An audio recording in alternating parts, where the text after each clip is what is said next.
Salut les ludogeeks et bienvenue dans ce nouveau tutoriel. Aujourd'hui un tuto peinture rapide pour peindre les gardes renégats de la boîte Blackstone Fortress. Alors il y en a plein, c'est des ennemis qui vont partir à la volée dans un jeu de plateau, donc j'ai pas envie de passer trop de temps dessus. Alors on va faire un rendu assez simple. Alors, dans un premier temps, on va peindre un peu tous les aplats, tout ce qui est un petit peu coloré, mais en gardant un rendu très très sombre, hein. Donc, il va y avoir assez peu de variations dans les teintes, mais en gros, je vais faire là, les parties en métal et puis donner un petit peu un côté cuir à certains. Pour le métal, je vais prendre du Lead Belcher de la gamme base chez Citadel. Voilà, donc ce qui est bien, c'est que comme c'est une gamme basse, c'est un métal qui est très couvrant. Donc je vais pouvoir comme ça venir le poser même sur du blanc. C'est pas grave si je fais pas tout, vous allez voir pourquoi par la suite. On va essayer surtout de faire le dessus des éléments. Hop. Là je le fais pas, c'est censé être en bois. Ouais, comme ça à faire. Hop. Donc je vais passer toutes les parties métalliques avec mon Lead Belcher.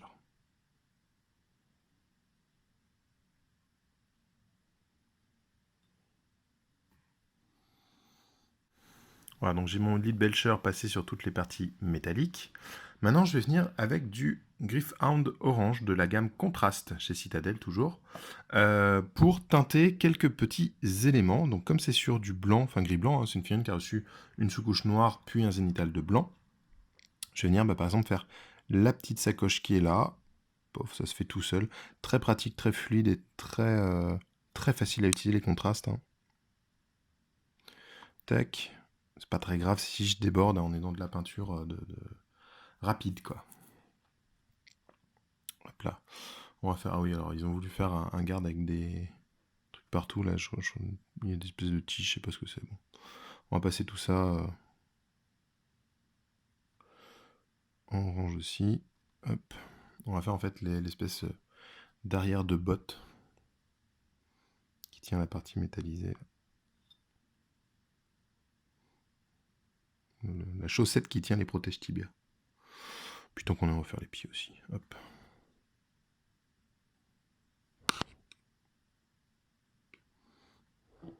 Là, j'ai mis une pointe d'eau, alors faut vraiment pas en mettre beaucoup. J'ai mis une pointe d'eau pour éclaircir un petit peu ma teinte. Comme ça va être foncé par la suite, je préfère garder quelque chose de très clair pour le moment. Mettez vraiment pas beaucoup d'eau, hein, dans les contrastes. Si vous voulez vraiment le diluer pour avoir plus de transparence ou un rendu plus clair, faites-le au médium, hein. Là, j'ai mis une gouttelette d'eau dedans. Donc c'est pas très grave, mais bon, faut éviter quand même, hein. Je vais faire la ceinture aussi. Hop.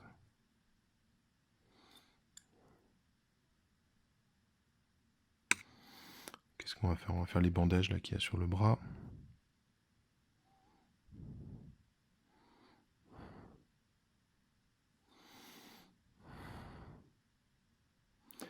J'ai l'impression que c'est le... Ah bah il n'y a pas de bandage ici, je me suis un peu planté. Bon. Là, je mets de l'eau, hein, pour bien retirer le truc. Voilà. Et on va faire le bois du fusil, hein, de la même façon. La partie bois qui était là. Hop là.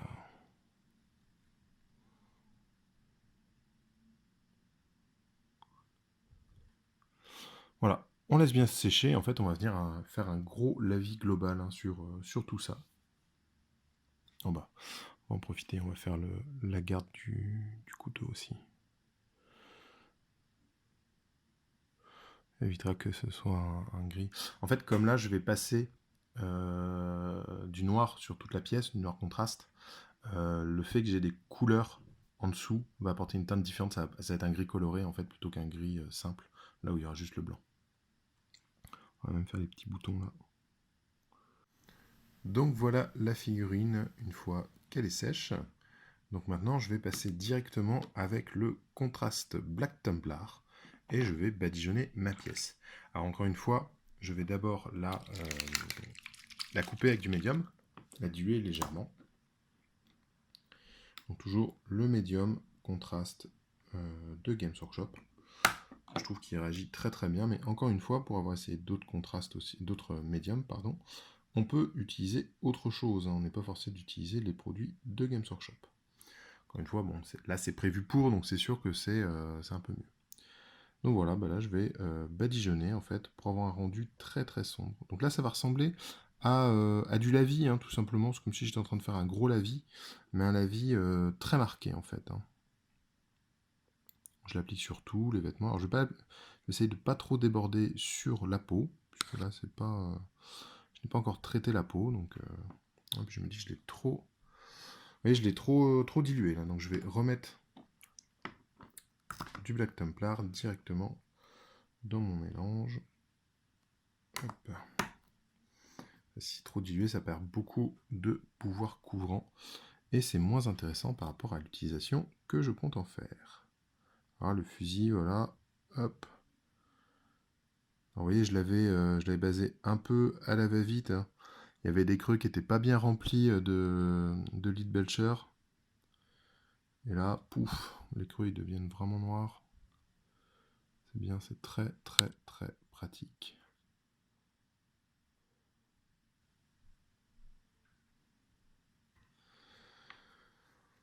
Donc vraiment, les contrastes très faciles à utiliser, très pratiques, ça fait gagner énormément de temps. Moi, c'est un rendu. Alors, je vous cacherai pas, en fait, j'avais commencé à faire ce tuto peinture rapide de Garde Renégat avant que la gamme contraste sorte.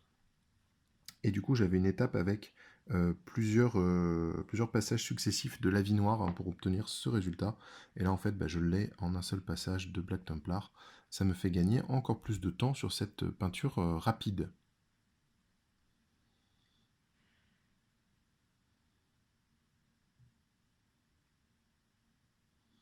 Voilà.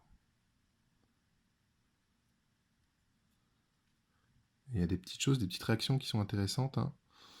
On va les voir en détail, mais par exemple, là, la garde du couteau, hein, que j'avais peint en orange, et bien, dès qu'on met du noir sur du orange, là, ça fait un espèce de brun. Donc il va être une bonne base en fait pour faire par exemple un doré ou un bronze. Un petit poil de chat, ça arrive quand on a plein d'animaux à la maison. Voilà, donc on va laisser sécher ça bien tranquillement. Ah, j'ai oublié de faire ce bout-là. Et vous allez voir que bah, la figurine elle est quasiment finie arrivée à ce point-là. Donc voilà ce que ça donne une fois que c'est sec. Donc on voit, j'ai déjà des belles poses en fait d'ombre et de lumière. Là, ça dessine très très bien les différentes parties. J'ai mes différences de teinte et de chaleur là avec l'orange que j'avais déjà posé avant. Et mon noir est bien teinté. Donc voilà, donc tout ça c'est très intéressant là, grâce à la gamme contraste. Maintenant je vais venir baser la peau avec du Racquard Flèche en base chez Citadel. Donc juste les mains et le visage du coup, hein, c'est un garde donc pas beaucoup de surface de peau visible. Et on va essayer d'avoir une peau un peu malade, hein, parce que c'est un chaotique, c'est un hérétique, donc il n'est pas en très bonne santé.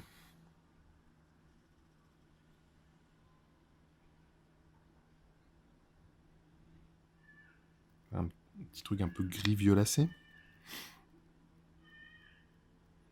Voilà, donc le Racquard Flèche, c'est une couleur que j'aime bien pour comme base, bah surtout comme c'est une base, ça s'applique très bien, même sur du noir. C'est une couleur qui est assez claire, donc on va pouvoir teinter en fait par glacis ou par lavis, ou par glavis, comme dirait Dim de Minisocle. Et du coup, bah, ça va être très facile pour de la peinture rapide d'avoir un bon résultat intéressant en peu de travail. C'est le but là, de cette pièce. Il y a 14 figurines comme ça dans la boîte, qui sont des figurines qui vont pas forcément être présentes longtemps sur le plateau. Donc j'ai pas envie de passer trop de temps à les peindre, je préfère passer du temps sur les héros, qui vont être quand même beaucoup plus intéressants. Mais avoir quand même, bah, le but est d'avoir le jeu entièrement peint. Alors justement avec la gamme contraste, je me suis amusé aussi à faire des tests sur les Urgules. Je vous montrerai ça un petit peu plus tard.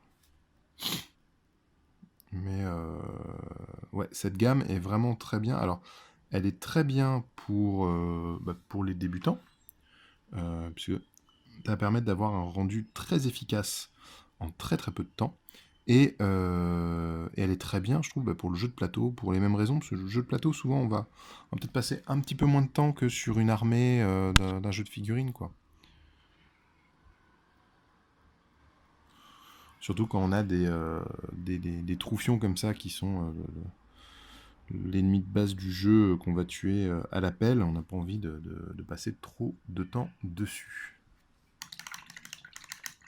Alors, pendant que ça sèche, je vais revenir faire les arêtes de mon métal avec de l'argent très clair. Donc là, moi, j'utilise le argent métallique Prince Auguste R. Je vais en mettre comme ça et je vais tout simplement revenir sur les arêtes en mettant mon pinceau à 90 degrés.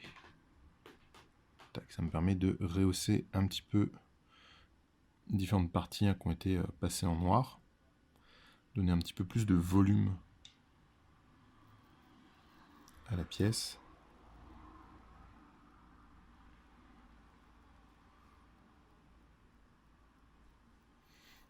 Pareil, je vais faire les bords de la crevasse là sur le casque pour la mettre plus en valeur. On va faire les bords du casque aussi. Hop. Une petite lame là sur les épaules. C'est presque du brossage, hein. Je viens déposer tout doux du pigment sur les bords. Je dirais que c'est une sorte de brossage contrôlé. Le brossage à sec est un petit peu chaotique, voire aléatoire parfois. C'est un petit brossage d'arête contrôlé.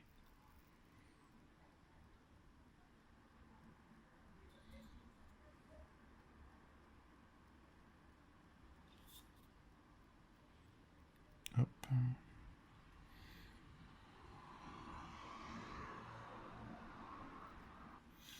Et voilà, donc ça ressort tout de suite beaucoup mieux. Donc maintenant que j'ai bien refait mes arêtes à l'argent, je vais venir avec du Troll Slayer orange, bien dilué. Vous voyez, j'ai mis une bonne grosse goutte d'eau dedans. Peut-être en mettre une deuxième d'ailleurs. Hop, je dilue bien et j'enlève l'excès de mon pinceau et je vais venir en fait faire un petit peu de rouille. Donc, je vais poser comme ça des petites... Faut pas abuser, hein, faut pas en avoir trop sur le pinceau, comme ça, venir poser des... Hop.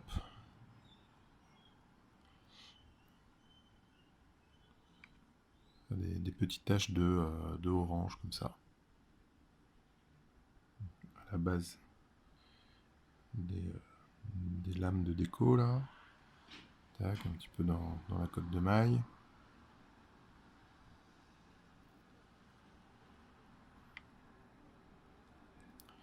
Le creux du casque, là.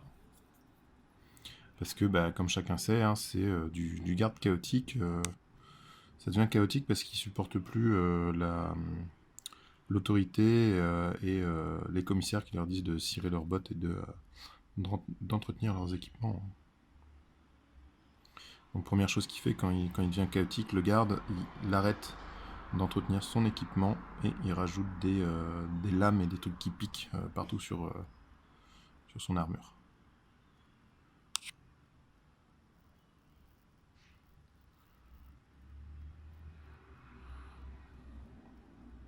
Voilà, ça permet d'apporter un petit peu de couleur. Cette figurine qui est quand même très grise pour le moment.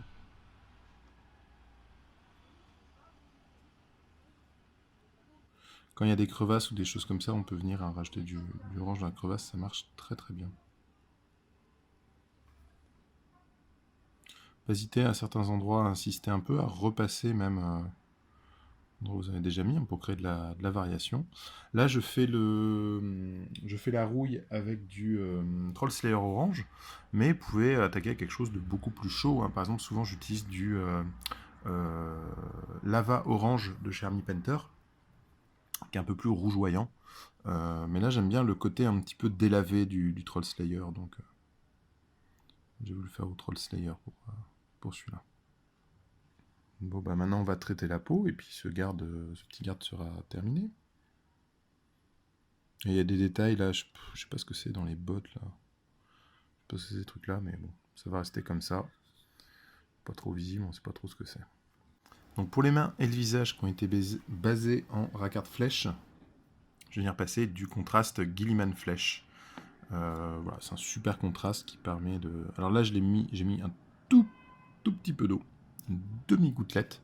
Faut pas mettre trop d'eau dans les contrastes, hein, vaut mieux diluer au médium. Mais là, pour garder mon beige du racard flèche, hein, je vais faire comme ça. Je l'applique, ça va naturellement dans les creux, c'est hyper facile.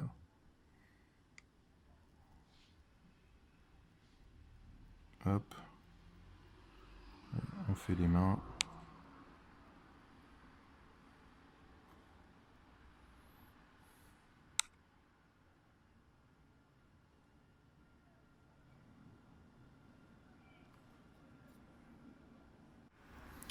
Et maintenant, pour donner un côté plus chaotique, un peu plus nocturne, je vais foncer la peau avec du violet. Donc ça va être du Purple Tone de la gamme Army Painter.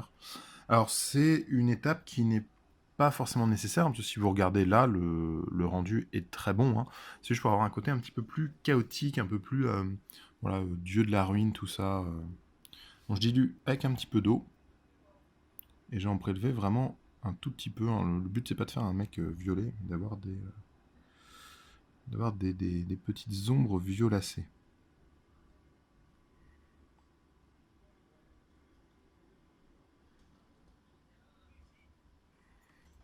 Voilà, ça permet aussi d'assombrir et de refroidir un petit peu la teinte, hein, qui va être plus en harmonie en fait avec le reste. C'est vrai que le reste est quand même assez froid. Hein. Vous voyez le gris de l'uniforme en fait créé par le Black Templar. Et pas, c'est pas un noir chaud ou quoi. Et comme c'est une figurine assez simple dont le but est de peindre vite, je vais pas m'amuser à réchauffer ce noir. Voilà, donc c'est tout petit. Juste teinter légèrement et je vais laisser sécher et ensuite on va revenir faire les éclaircissements. Voilà, donc désormais je vais venir avec Ivoire Os Prince Auguste, couleur que j'adore vraiment, qui va me permettre en fait de faire les petits éclaircis un peu partout, donc à la fois sur la peau et sur quelques parties un peu importantes de l'uniforme.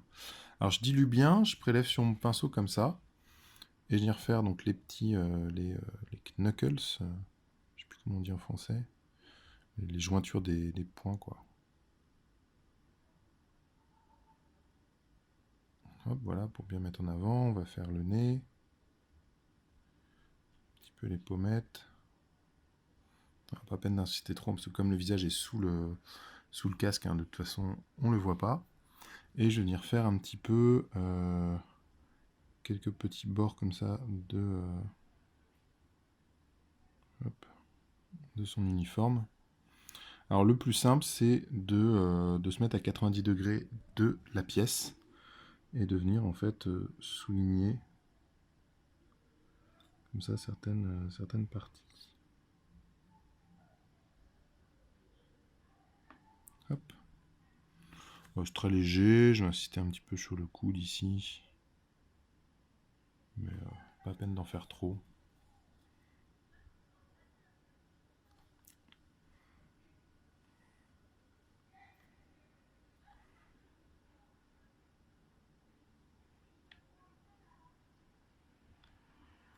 Hop.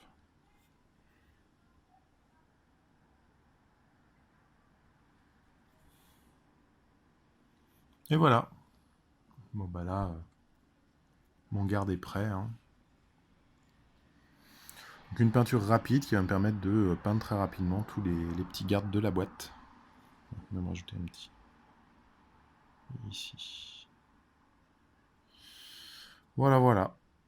J'espère que ce tuto vous aura plu. Voilà, un tuto très simple. Alors sur une figurine en particulier, mais qui permet de voir aussi comment utiliser la gamme contraste de manière très rapide et efficace.